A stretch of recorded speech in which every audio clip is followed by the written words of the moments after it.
agora tem entrevista no Radar. A gente vai falar sobre um outro assunto, também envolve segurança pública no nosso país. O plenário do Senado aprovou um projeto de lei que aumenta as penalidades para diversas infrações, incluindo furto e roubo do aparelho celular, tão frequentes, a gente sabe, em vários pontos do Brasil, além de endurecer também as punições para estelionato e receptação. Com a nova regra, a pena mínima para roubo com morte, por exemplo, sobe para 24 anos e a de receptação passa a ser de 1 a 6 anos de reclusão. Além de multa, a proposta é de autoria do deputado federal Kim Kataguiri, do União de São Paulo. Sobre esse projeto, nós conversamos agora com Kim Kataguiri, está ao vivo com a gente. O deputado faz a gentileza de nos atender aqui no SBT News. Deputado, bem-vindo.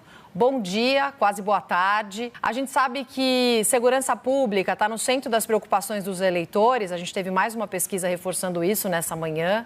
O texto que volta para a Câmara, do projeto que o senhor apresentou em 2023, define aumento de penas para alguns crimes, entre eles roubos de celular. Qual que é a expectativa agora no texto, na Câmara? Quais os pontos mais relevantes nessa discussão? Bom dia. Primeiro, o prazer estar aqui. Minha primeira vez no SBT News. Acho que a expectativa que a gente tem, primeiro, é de pautar rapidamente.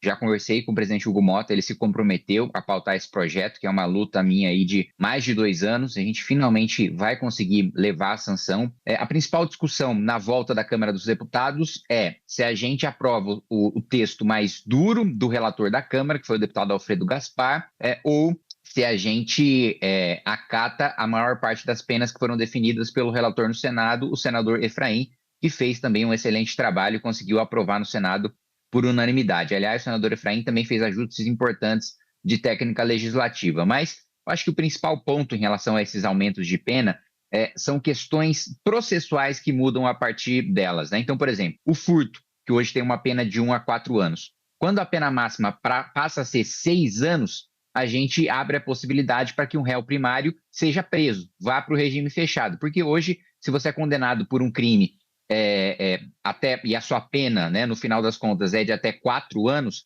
essa pena não é de prisão, se você é réu primário. Ela vai ser convertida numa pena restritiva de direitos, penas alternativas. Então, você possibilitar que a pena de furto seja maior, pena máxima seja maior do que 4 anos, as condenações já para réu primário podem dar em cadeia. Mesma coisa quando a gente aumenta a pena para furto de celular e outros aparelhos eletrônicos. E a gente também está falando do aumento de pena de estelionato e de uma mudança muito inteligente que foi feita pelo senador Efraim, que é a ação penal do estelionato passar a ser uma ação penal pública incondicionada. O que isso significa?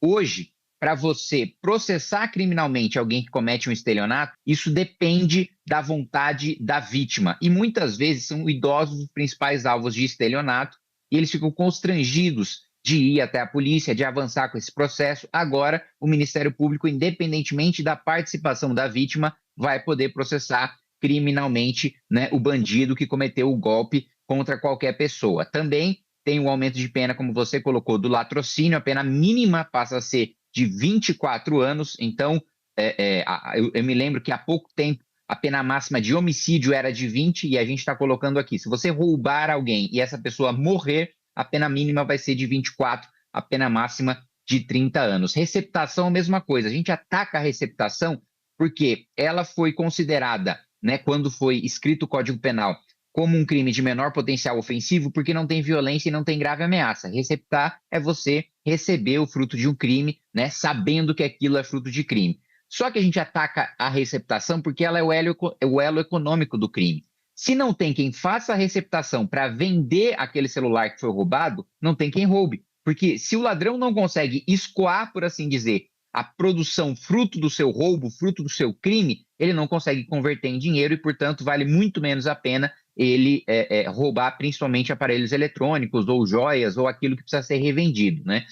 Então, é um texto bastante amplo, envolve também endurecimento de penas para quem furta ou para quem rouba animais domésticos, aquele animal de estimação, o pet, o cachorro, o gato, que a gente sabe que tem um valor muito maior do que uma coisa qualquer e, portanto, a gente tem esse agravamento de pena. Me lembro que foi uma demanda muito importante da bancada em defesa dos animais na Câmara dos Deputados, do delegado Bruno Lima, do delegado Matheus Laiola.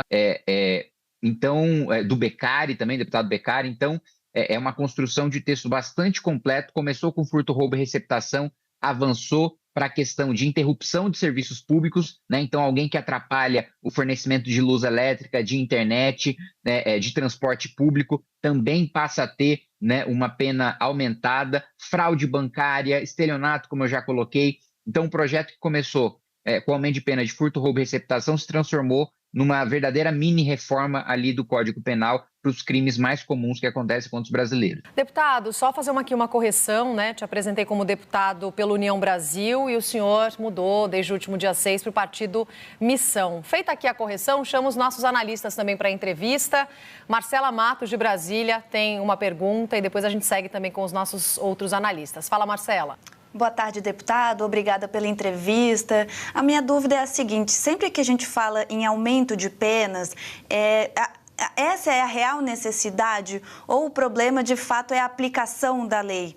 E também outra dúvida é o efeito, a consequência disso. Aumentar as penas não pode acabar elevando a superlotação dos presídios hoje no país, que já é altíssima? Então, é esse o caminho, o endurecimento das penas ou só a aplicação do que já está em vigor? Não, porque a aplicação do que já está em vigor é frouxo. A gente tem tantos benefícios processuais que, como eu disse para você, diferente de um país desenvolvido, que se está escrito que é 1 ano de cadeia, a pessoa fica 1 ano presa. Se está escrito que são 4 anos de cadeia, a pessoa fica 4 anos presa.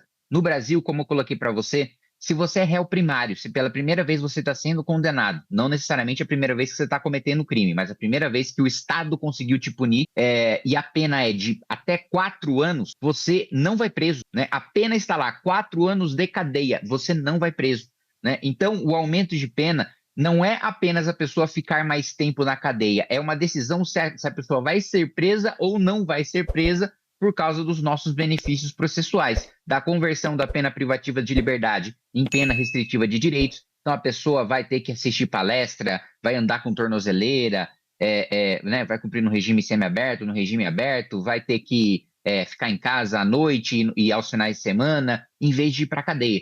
Então a gente está falando de, não é só uma mudança de um aumento de pena em abstrato, a gente está falando de, na prática, a diferença entre a pessoa ir para a cadeia ou não ir para a cadeia, porque aqui não existe o cumprimento integral de pena.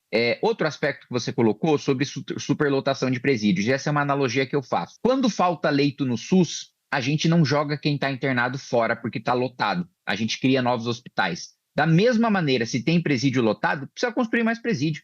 E eu defendo, inclusive, e é um dos programas do Partido Missão, que a gente construa um presídio de segurança máxima maior do que o maior presídio das Américas, que é o Cecote, em El Salvador, em que cabem 40 mil presos, né, presos de segurança máxima, né, em presídio de segurança máxima. Defendo que a gente faça aqui um de 50 mil, né, para garantir que você tenha um regime em que os criminosos mais perigosos do país não tenham acesso à visita íntima, só tenham acesso ao advogado com a conversa sendo gravada e podendo ser acessada com autorização judicial, né, que não tenham, não possam ter a saidinha temporária, né, que foi restrita, mas ainda não acabou no nosso país. Então, na minha avaliação, né, o fato da gente prender muito é porque a gente solta muito, e boa parte dos criminosos são reincidentes. E veja, a nossa segurança pública está no nível de amadorismo tão grande que eu fiz um requerimento de informação para o Ministério da Justiça para perguntar quantos dos presos são reincidentes. Sabe qual foi a resposta do Ministério da Justiça? Não sei.